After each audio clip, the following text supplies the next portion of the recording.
I got a huge migraine and crumpled to my knees, but I did the job. I didn't pass out this time, too.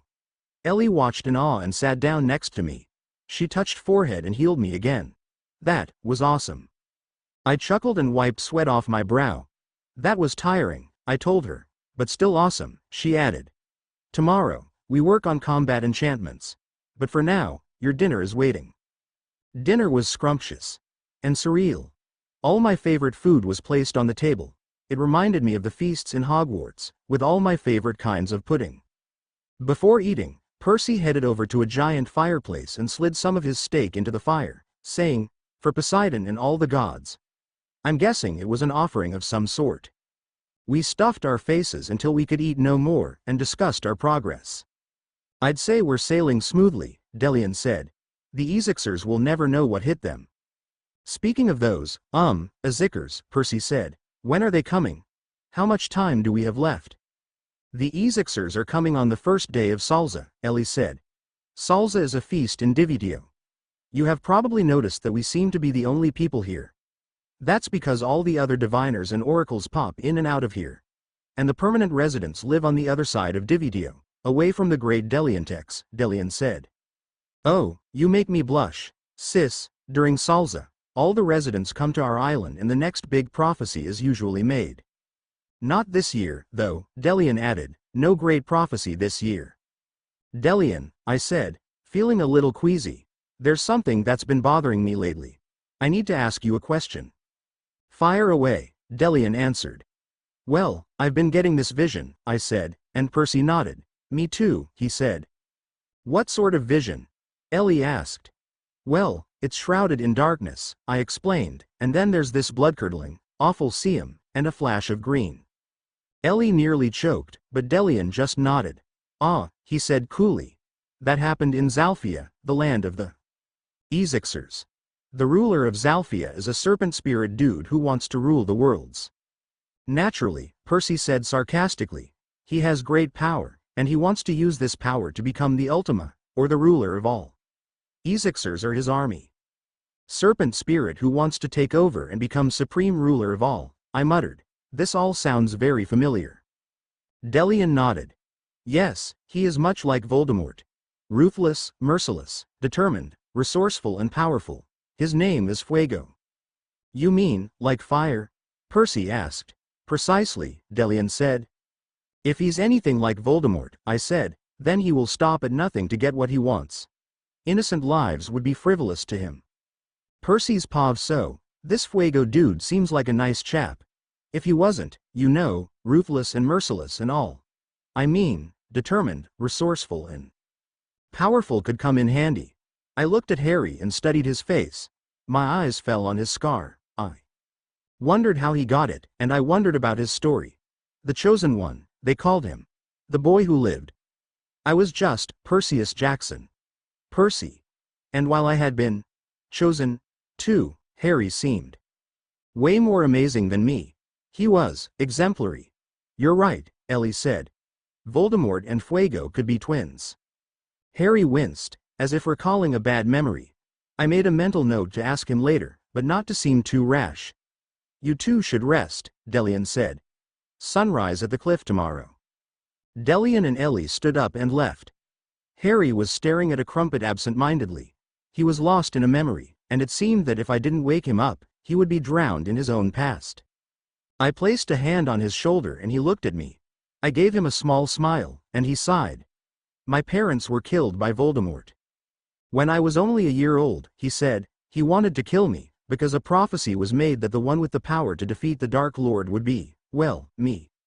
But my father and mother died to save me.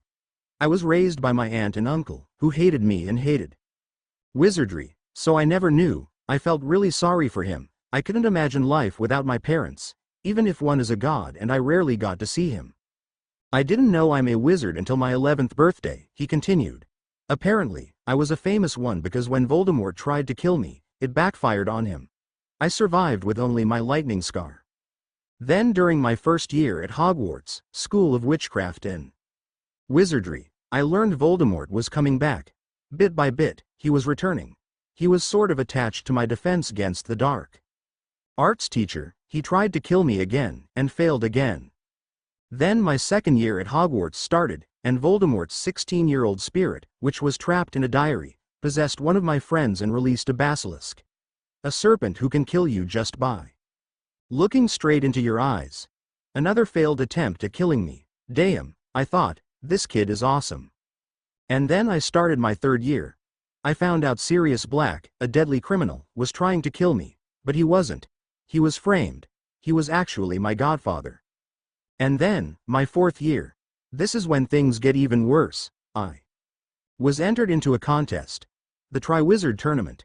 It was a plan to get me. When I touched the Triwizard Cup, it transported me into a graveyard, where Voldemort was waiting, in a half-dead form. He took my blood, and used it to bring him back to his true form. Then he tried to kill me. Again. And let me guess, I said. He failed.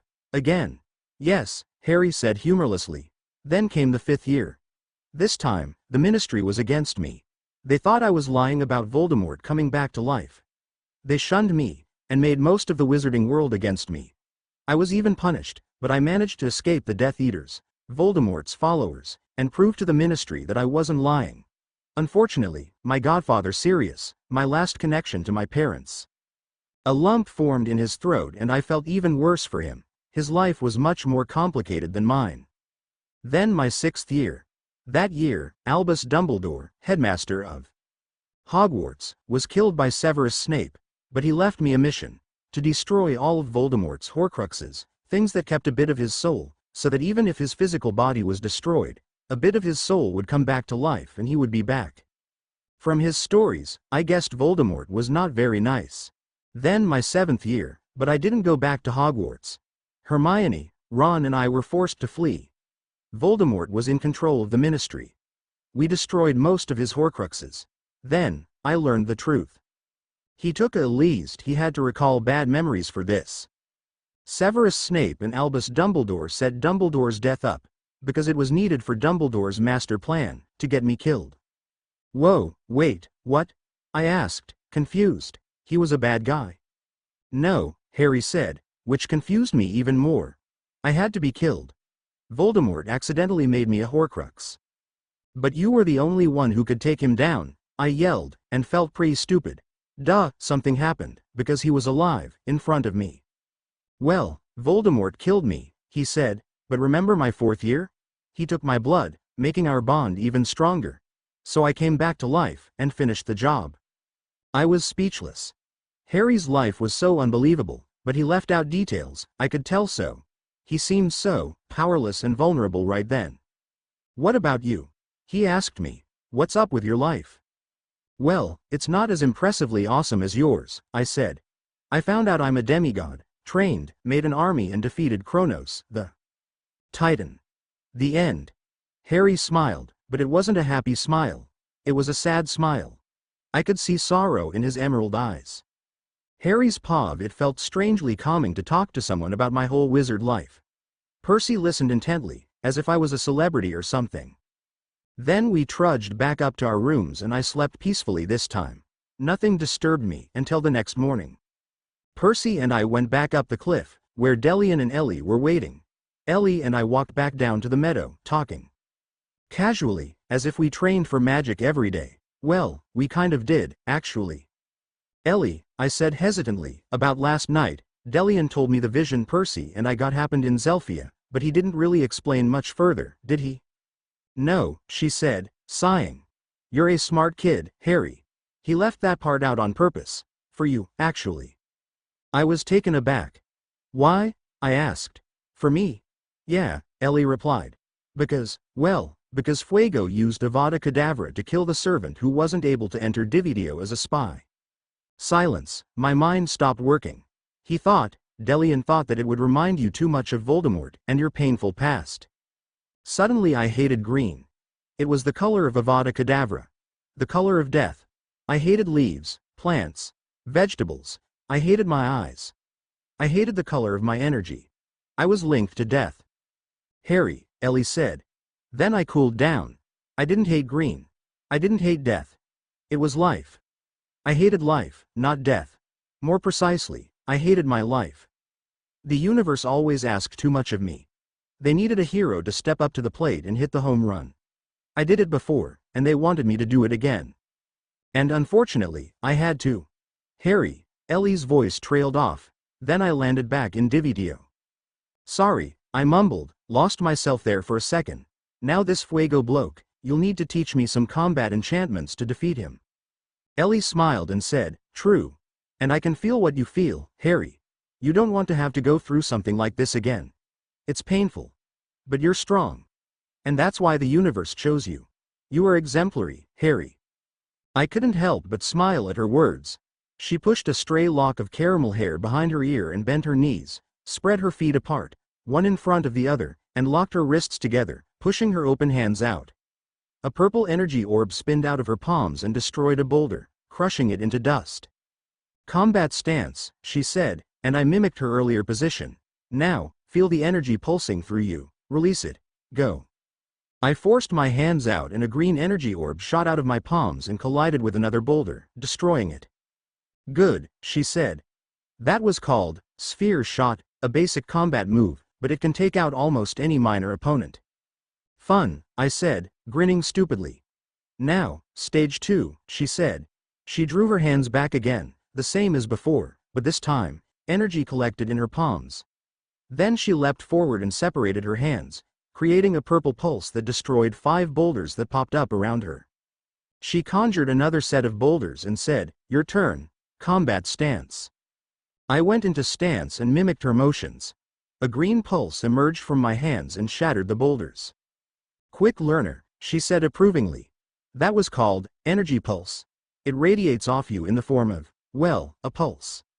I'm surprised by your endless supply of boulders, I joked. You must be a rock collector. How exciting.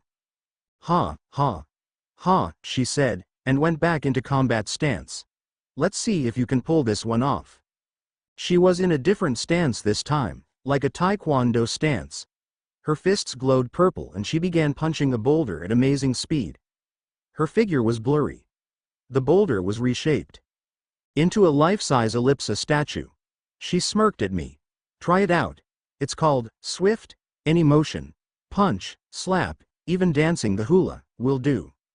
I emulated her combat stance and realized my Reeboks were glowing green, so I kicked the boulder. I felt like a black belt samurai ninja bloke. I kicked at amazing speed. I couldn't even see my legs. They were one green blur. Then I stopped. I tried forming the stone like Ellie did, but it looked like a crumpled version of Ron. I sphere shotted it and it turned into dust. I didn't like seeing my friends crumpled, you know. Very good, Ellie said. I could tell she was impressed. I grinned at her like an eager beaver and said, what's up next? Time to bring out the big guns, she said with a mischievous glint in her eyes. Percy's Pa of Delian and I dueled some more that day, and we became even better and more creative.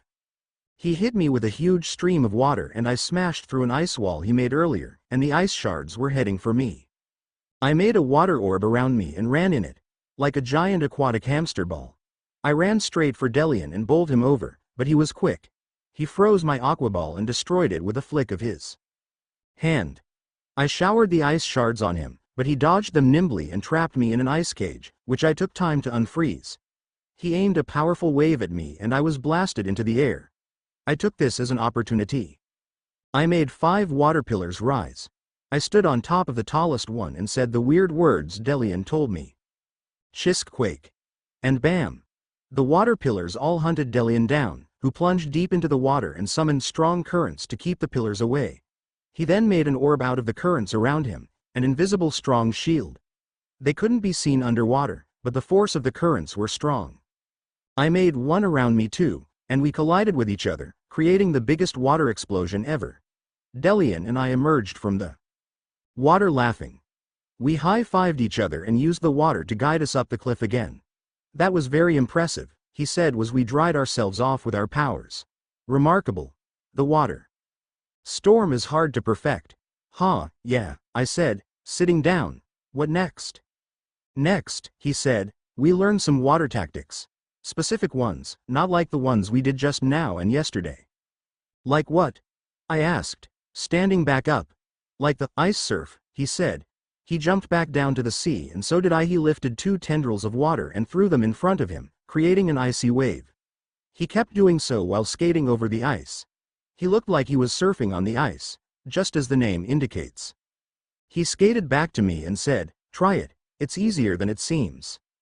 I tried mimicking him, and it worked for a while, but I made one off throw and my ice waves fizzled out. "You've got to keep the rhythm going," Delian yelled from behind me. "There's got to be a pattern."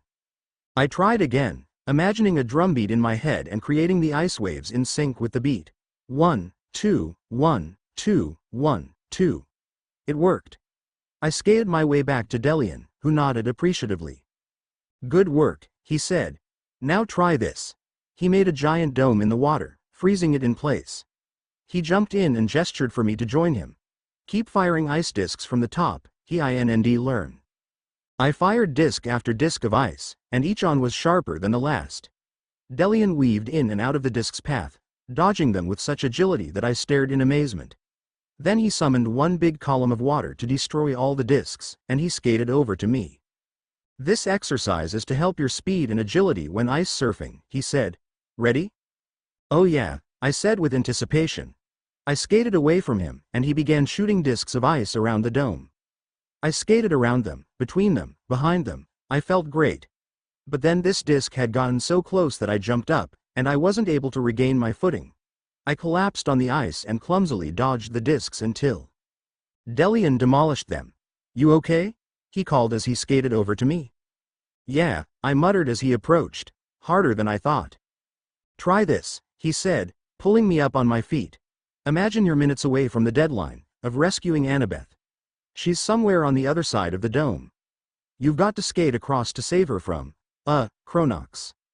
"Kronos," I corrected. "Right," he said, "go for it." Then he skated back up the slope and I surfed to the other side, across from him. He shot out 5 discs of ice, and I went for it. I surfed and dodged and weaved through the increasing number of ice discs. I could feel it. Kronos was laughing at me, telling me I was too weak to save her. Then I sped up, and before I knew it, I was leaping to the other side. "Heck yeah!" Delian yelled from the other side, making big gestures with his arms. "That was good. Oh, heck, that was awesome." I felt pretty good about it. I never knew Kronos could be such a good motivation. Harry's Pav ever seen a giant, semi-transparent, glowing purple wolf before? Yeah, thought so. Ellie had closed her eyes and chanted 3 bizarre words. "Endure ascend this armor." Then her body glowed purple, and she jumped back, landing like a nimble ninja. And there was a giant purple wolf behind her. Then I realized that the wolf seemed to copy her position. She was slightly leaning to her right, and she was crouching, just like the wolf. When she stood up and walked towards me, so did the wolf. Only, the wolf walked on 4 legs, unlike Ellie who walked on 2. The wolf was like her shadow. It was her. "Whoa," I muttered dumbly. "That is impressive." "Thank you," she answered with a giggle.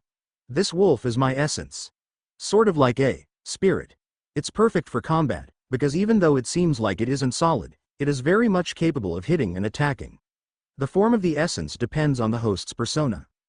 "Let me guess," I said. "Yours is a wolf because you have fleas?" "Ha, ha," she said sarcastically. "For your information, it's a wolf because it shows my bravery, leadership skills and downright awesomeness." "Sure," I chuckled. "Just do what I did, and focus your power on your heart. This normally takes weeks to perfect, but you're special. And we don't have weeks." "Wait," I said. "When does Salsa start?" 3 days from now," she said matter-of-factly. "What?" She hummed as if it was no big deal. "So you should probably start working on that essence of yours. You know the chant?" "Think so," I sighed. I stepped back and focused all my energy to my heart. I felt power coursing through me faster, as if my heart pumped the energy as well as the blood in me. "Endure ascend this armor." Then I released the energy, jumping back and landing on my feet. I looked behind me. There was a giant glob of green there, with no form. It was swirling like some clouds, but then it flickered and died. "Wow," Ellie said as if it was the greatest achievement in the world. "It didn't even take shape," I muttered disappointedly. "But it was there," she mumbled, as if she was speechless-ish. "It took me 9 tries to even get my purple glob. Harry, this is great." I couldn't help but blush. If Ellie, my mentor and great sorceress of the worlds, Took 9 tries to start with a glob, then maybe, just maybe, we had a chance at defeating that fuego bloke. Do it again, she instructed me. This seriously is amazing. I focused all my energy to its core again, and released it by flipping back and landing on my feet. Endura Sendis armor. I felt the energy leave but tie itself to the core, my heart, and when I turned, there was a giant stag standing behind me, copying my movements. Just like my Patronus, just like my dad. But then the stag's glowing body flickered, and then disappeared completely. I wanted to see it again. Hello, dear thing. Ellie yelled dramatically. Stag, I corrected her softly. Guess that stands for bravery, strength and loyalty, she said. I am very impressed. My wolf was way too shy to come out until my 12th try. I grinned at her. Let me go at it again. She nodded in approval and stood back. I collected my power again, driving it back to its source. This time, I felt empowered. I felt the energy grow and grow, till it was maximized outside me. Endura Sendis armor. I looked up at the stag again, smiling. It didn't disappear. I stamped my foot on the ground, and the stag mimicked me, creating a huge crater in the ground. I felt like we were playing the mirror game. Harry, Ellie breathed in awe, you've done it. This is your essence. Your stag. Your partner. I smiled even bigger at that and looked directly into Ellie's rich brown eyes. Let's duel. For a moment she looked surprised at my challenge. Then her eyes narrowed and the shock in her eyes turned to anticipation. Bring it on. She released her essence, and her wolf growled at me, following Ellie's combat stance on 4 legs. She charged at me, and so did her wolf. I thrust my arms outward and the stag pushed the wolf with his hooves with so much force that it made the earth tremble. Ellie fell backward, but rose again, swiftly dodging my stomp. She aimed a spear shot at me, and the wolf fired one out of its mouth, 10 times bigger than Ellie's. I deflected it with a spear shot of my own, and the stag's, and the 4 orbs collided in between us, forming hazy green and purple smoke. Ellie and the wolf jumped out of the haze and shot out an energy pulse. It took me by surprise and hit me in the stomach, knocking me and my stag and backward. I ran towards Ellie and we started using Swift on each other, and the wolf and stag were hitting, biting, ramming and clawing each other's heads off. Then Ellie spun and kicked me back, but I grabbed her foot and our forces collided. She continued adding energy to her kick, and I continued supplying power to my block. I looked up at the essences. The wolf and the stag were locked in a very strong headbutt, adding more and more energy to their moves. Suddenly I was drained of energy. I struggled to keep the stag's light from going out. Then Ellie's foot broke free of my hold and the lights went out. When I woke up, Ellie was smiling so broadly I was afraid her lips would tear. Dude, she said, pure epic awesomeness. That was so fun. You're really good at this, you know? We can so take fuego down. Yeah? I asked, rubbing my scar. It was searing with pain, something that didn't really happen to me anymore. Heck yeah, she said, helping me to my feet. I realized the sun was setting over the horizon. The Ezixers don't stand a chance. I laughed weakly and noticed Delian and Percy walking towards us, looking elated. How's progress? Delian asked us. Great, Ellie chirped. Harry already has an essence, and he's mastered Sphere Shot, Energy Pulse and Swift. All he needs now is storage. Storage? I asked. You store something in your energy, Ellie explained. I'll demonstrate tomorrow. It's fairly easy, but the longer you store something, the more energy it uses up. Wow, Harry, I'm impressed, Delian said appreciatively. An essence. Amazing. How many tries? 3, Ellie said proudly. Percy can do the Chisk Quake and Ice Surf, Delian said. All he needs now is the tsunami. I'm sure he can do that. Percy smiled and blushed. Well, 3 more days to go, Delian said. Tomorrow, I'll teach Percy Suok Harry storage. Day after that, we'll test all you've learned. Then on the last day, we relax.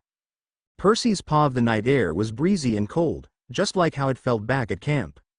After dinner, Harry went up to his room, exhausted, and I managed to sneak out. I walked out by the beach, away from the cliffs. I've never been to this part of the island before. It was serene and quiet, and I got the chance to relax. I looked out to the horizon and felt the waves gently soak my toes. There were even more stars here in Dividio than back at home. But, the stars were moving. I gazed at the moon, shiny and silvery, just like back home. But the moonlight seemed stronger here, not brighter.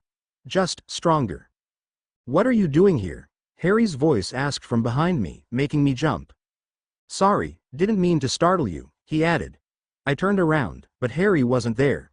It was just air. "Harry?" I asked. Is that you?" "Where?" Suddenly Harry appeared out of nowhere, holding a shimmery silver cloak. I was so freaked out that I gave a small yelp. Harry chuckled. "Dude, not funny," I said, punching his shoulder. "How'd you do that, anyway?" "Ow," he said, rubbing his elbow. "What was that for?" "It's an invisibility cloak." "Wizard thing. Saw you sneak out and I wanted to know what's up." "Just wanted a breath of fresh air," I shrugged. "Cool cloak. Lemme see it."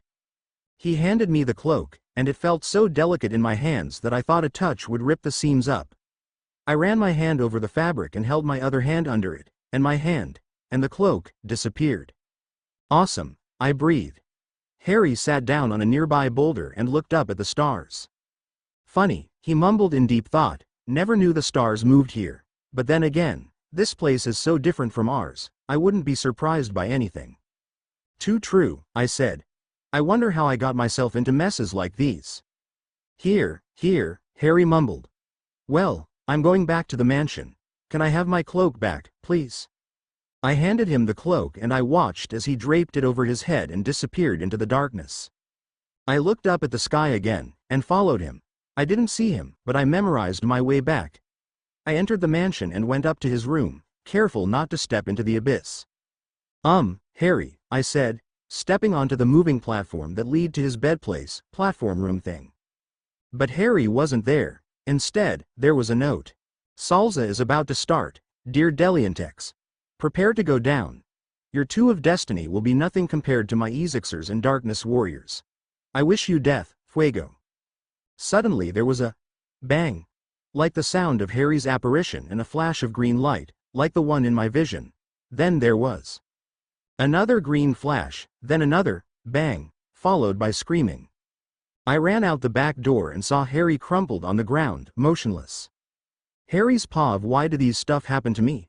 After leaving Percy, I wound my way back up to my room, where this ninja bloke was placing a note on my bed.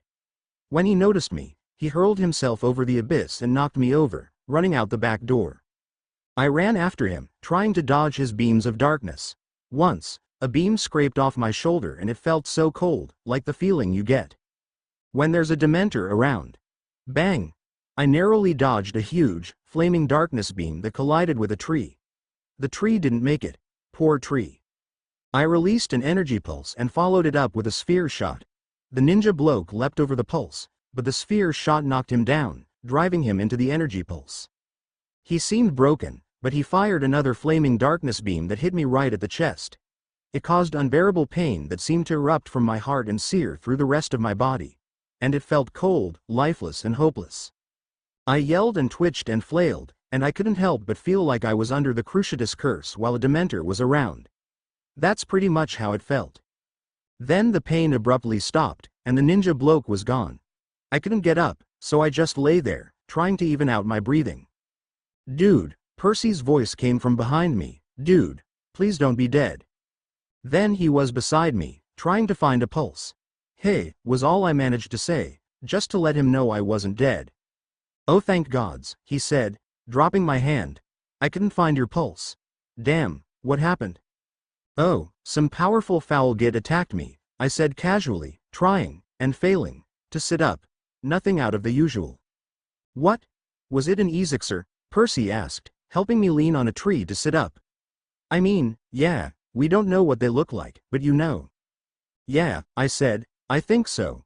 And I couldn't even take one on. And it'll be 4 of us against a whole army of them." Ellie and Delian came out of the darkness and sat next to me.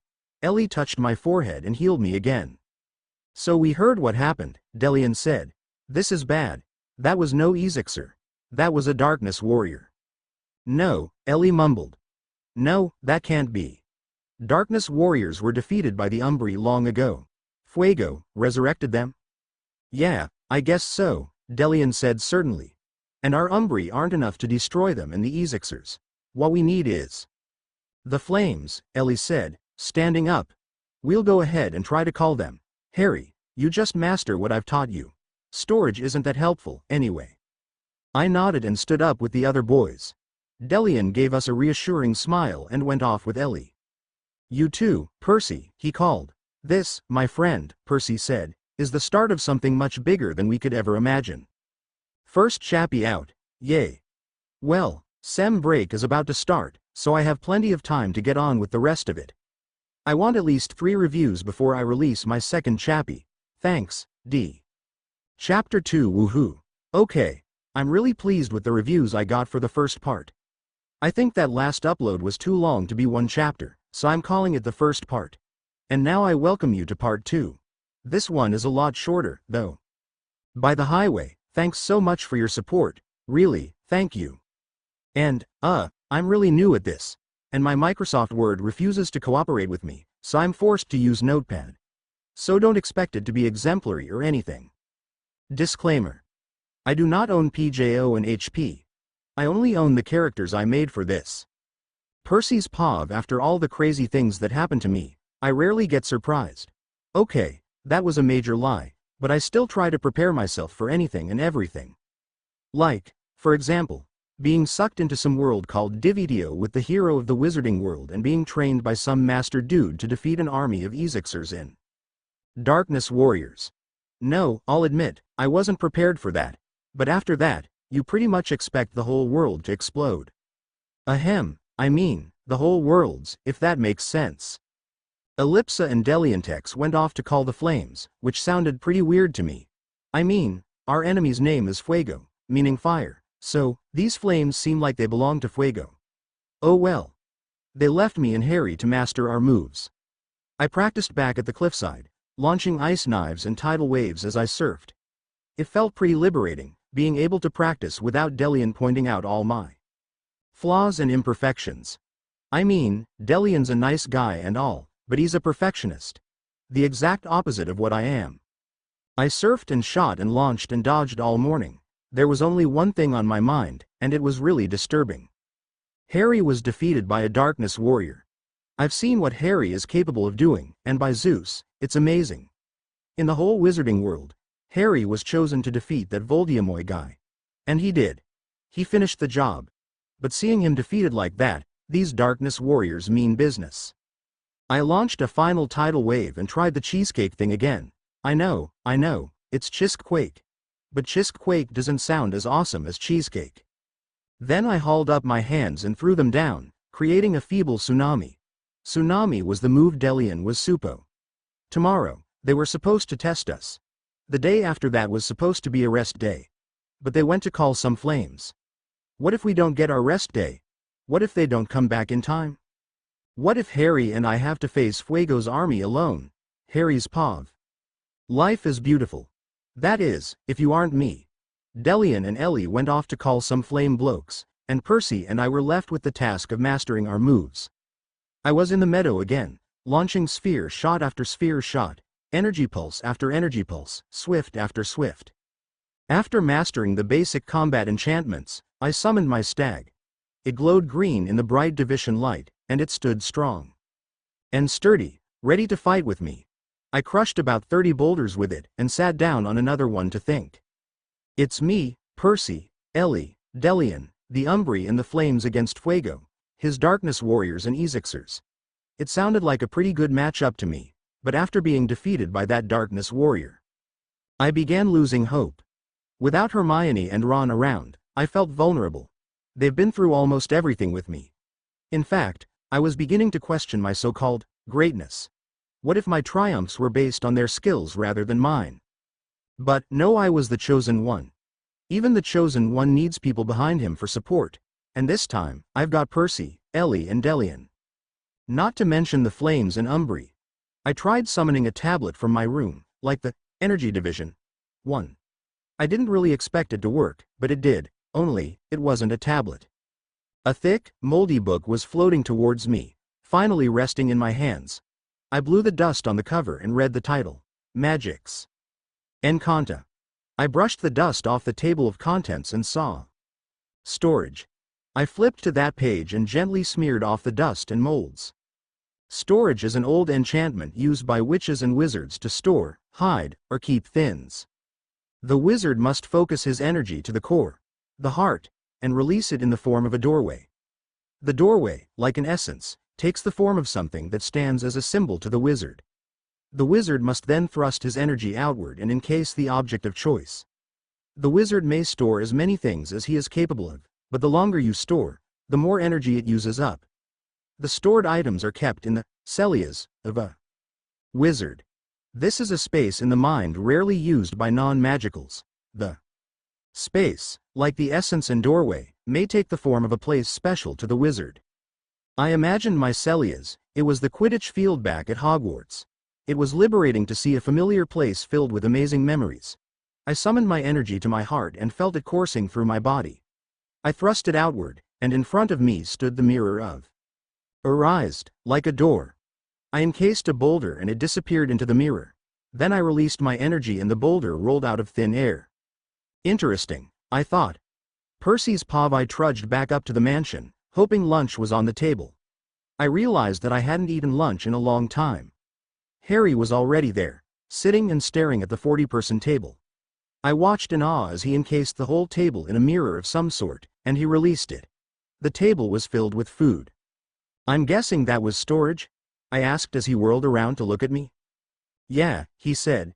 It's brilliant, but I can only store things for about 3 hours, tops.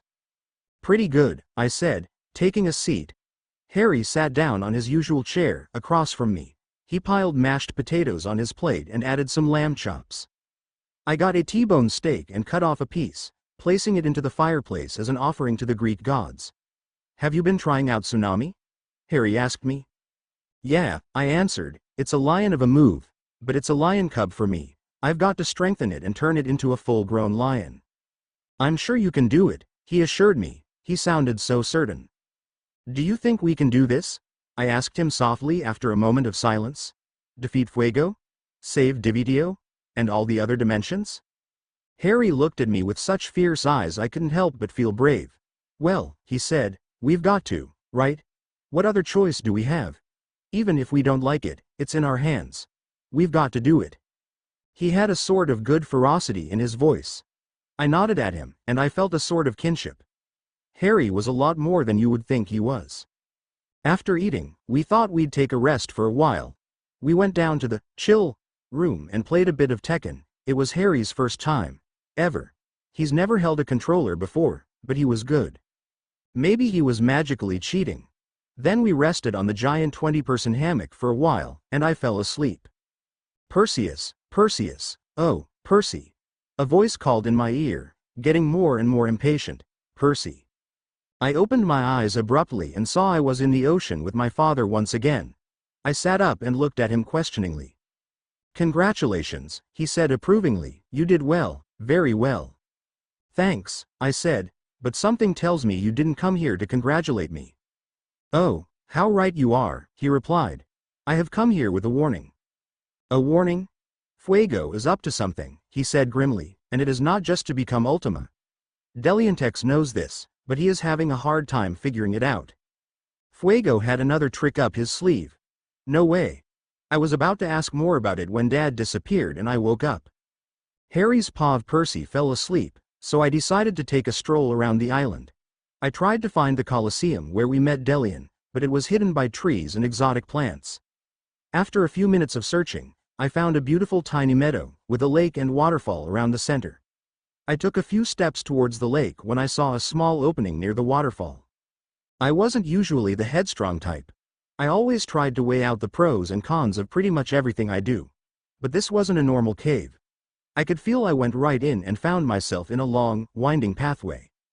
Lumos, I murmured, and the cave lit up with the light of a glowing orb. It looked like a big and deep maze. A tiny voice at the back of my head told me it was too dangerous to go in, but my body paid no attention to it. I moved into the maze with zero hesitation. The pathways weaved in and out of each other, leading to longer, darker areas. For some strange reason, I knew exactly where to go. I wasn't even thinking. My brain was asleep, but my body was taking full control. The darkness was so thick now that my Lumos orb was barely able to cast its light 2 feet ahead of me. I felt cold once again, and that's when I heard them. Who is it? What the? Sheesh, I was trying to catch up on some sleep. Then the darkness started moving, separating. They were turning into shadow figures. Umbri. Hello, I mumbled hesitantly. You dare awake us during our pre-battle slumber? The biggest one said. I thought maybe he was their leader. I'm going to call him Big One. I didn't mean to, I said. I was wandering around the premises, and I came across this cave. I never knew it was your residence. Hey, you're that Henry Scarface kid, another said in an annoying voice. I decided to call him Clown. Dudes, this dude is going to help us beat the Fuego dude. Oh, yes, now I remember, Big One said. Nice to meet you, Henry. I think you shouldn't come here to wake us up. While we, Umbri, sleep, we recharge our shadow powers. We need it for the battle against Fuego. Sorry to disturb you, I said. I didn't know. But, where does this cave lead? Oh, well then, pass on by and figure it out yourself, a womanly one said. Oh, just don't come back. Your light is very annoying. Sorry, I mumbled again. But if I can't come back, how do I get back to the mansion? Too many questions, Clown said. There's an exit at the end. Just go, all right, Henry? Don't bother us again. And with that, the Umbri once again morphed into their shadow forms, leaving me in a dark cavern with only my Lumos orb for light. Penned Harry. I had to tell him about my dad's warning. I had to do something about this, I just didn't know what. I ran out into the forest and tried finding him, but all I found was the huge Colosseum where we first met Delian. I ran inside, wondering if Harry was there. Instead, I saw Delian and Ellie. What are you two doing here? Aren't you guys supposed to be calling those flame guys? We just came back, Ellie said. The flames have settled in at the top of the Umbri maze. Where's Harry? I'm trying to find him, I muttered. What's the hurry? Delian asked. You seem, I don't know, frightened. I mean, I know the war can freak you out, but this is different. My dad came to me to warn me, I explained. Poseidon, he said Fuego was trying to do something, more than just becoming. Ultima. I looked at Delian questioningly. He also said you knew about it, Delian. He said you felt it, but you don't know what it is. Too true, Delian mumbled. Suddenly, a beautiful lady walked into the Colosseum, looking at us. She was shimmering. No, I mean, she was literally shining. She was made of light. Hello, Sir Deliantex, she said. I just wanted to say thank you for providing us with a nice temporary shelter for our stay here. No problem, Delian smiled. I just like to thank you for agreeing to help us with Fuego's army. Really, thank you. Do not fret, sir, the shimmery golden lady answered. We wish for the good of the worlds. Thank you, Delian said and bowed to her. She bowed back and left, leaving a sparkling trail of light. She was the leader of the flames, Ellie explained to me, or, as properly called, the chief of the Light Ladies. Light Ladies? I asked. Shouldn't their power cancel that of the Umbris? No, she said. Fuego has battle plans for us. The Darkness Warriors will attack from the east. The Flames will take care of them. The Ezixers will attack from the west. The Umbri will be there. And where will we be? I asked. We've got to split up, Delian said. Ellie and I will be fighting with the Flames. We will try to help you and Harry with the Ezixers as soon as we can. Where will Fuego attack from? I asked. Not sure, Delian said. We've got to find Harry, Ellie said, right now. He's already mastered storage, I said. He's pretty good, you know. Good, Ellie said. But something about her tone of voice very obviously pointed out that something wasn't good at all. Harry's path of the cave led to an opening at the top, leading me to some very luminous-looking women. Harry Potter, one said, it is an honor and a pleasure to meet you. I am the second in charge to the Light Ladies, or Flames. Hello, I mumbled, mesmerized by the light. Our queen has gone to thank the great Deliantex for our temporary home, she continued. How may we help you? Well actually, I just happened to stumble in here, I said. Wait. Deliantex and Ellipsa are back? Yes, she answered. We just got here, thanks, I said. I've got to get back to them. Could you maybe lead me to the way down? The flame laughed. Her laugh sounded like soft bells, but at the same time sounded like an erupting volcano. The only way down, she said, is to jump. She pointed to the edge of the waterfall. I sighed and walked up to it, ready to jump. I closed my eyes and imagined I was on a broomstick. Then I launched myself off the edge and felt myself fall through the air, soaring, falling, flying. Splash. I broke the surface of the water and dried myself off hastily with a charm Dumbledore taught me back when we found the Locket of Rabi. Shook off my hair and tried to retrace my steps to the mansion. That's when it happened. The cloudless skies suddenly turned pitch black. Lightning flashed out of the sky and revealed a figure standing in the center of the meadow. His skin was blood red and looked like it was on fire. His eyes were pure white with no irises. He was smirking evilly at me. "Harry Potter," he screeched in a voice that sounded like scraping metal, "it is an honor to meet you. My name is Fuego. Now, I believe we've got business to settle." End of part 2 to da. So, what do you guys think? I know it's not as good as the first, but that one was too long and filled with action. This one is more mellowed out. I think this part was just a bridge to connect the next part. I promise, the next part will be full of action and epic awesomeness and awesome epicness. But I need 5 reviews to continue, alright? If I get more than 10, I'll make it even cooler, got it? Review please. Chapter 3. Ha ha ha. Maybe leaving you with a cliffy like that was a little evil of me. Sorry, I couldn't help it. I like ending it in cliffies.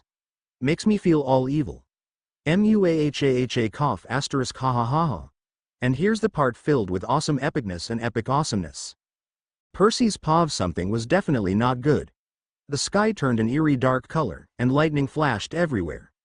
There was a chilly breeze in the air, but it burned my skin with ice. Does that make sense? This is bad, Delian said as we sped up, looking for Harry. It's always sunny in Dividio. Unless. Unless what? I asked, practically bursting out of my skin. Unless something very, very bad is happening, Ellie mumbled. The darkness was now so thick that Ellie had to make a purple glowing orb to light the way. We ran through the forest, looking for any sign of Harry. Suddenly, one dangerously close lightning bolt shot down from the sky and there was an eerie laugh. Time stopped. Fallen leaves and water droplets hung in midair, and Ellie, Delian and I seemed to be the only things moving around. Damn, Delian mumbled. I know that laugh. Delian, Ellie murmured, clutching her brother's arm. It can't be. Can it? He was supposed to come on the first day of Salsa, not today. Who? I asked, even though it was pretty obvious. Fuego was here. And Harry was out there somewhere, alone. Defenseless. Fuego must have messed with my powers, Delian stated miserably, so he could attack us when we weren't prepared. Ellie and I remained silent, watching closely for any sign of movement. Then I saw it, out in the distance, a blaze of light. Shining, shimmering, splendid. Wow, I just sounded like Aladdin. What's that? I asked Delian, pointing at the light. The flames, Ellie exclaimed, running at full speed. And they look like they're preparing for battle. Fuego must be close. Delian and I hurried after her, and I began summoning tendrils of water to form a huge tidal wave behind me. Percy, Delian said, summoning water of his own, remember everything I've taught you. Relax, think of the ocean. You'll be able to do anything. We can do this. Can we? Then I remembered what Harry said. Well, we've got to, right? What other choice do we have? Even if we don't like it, it's in our hands. We've got to do it. I summoned all my courage and ran with the great rulers of Dividio, preparing myself for the worst. Harry's POV, Harry Potter, he screeched in a voice that sounded like scraping metal. It is an honor to meet you. My name is Fuego. Now, I believe we've got business to settle. I realized my hands were trembling, and I couldn't find my voice. This guy was so much more than Voldemort. His voice alone sounded like it could kill you. Well, Mr. Potter, he continued, walking around me and sizing me up. Do you know why I'm here? You want to destroy the future, I said, surprised by the steadiness of my voice. You want to become Ultima. He laughed and filled the air with thunder. His fierce gaze looked like it could burn anything. He looked intently at me. That was my former ambition, Mr. Potter, he chuckled evilly. I take it Deliantex did not tell you my full story.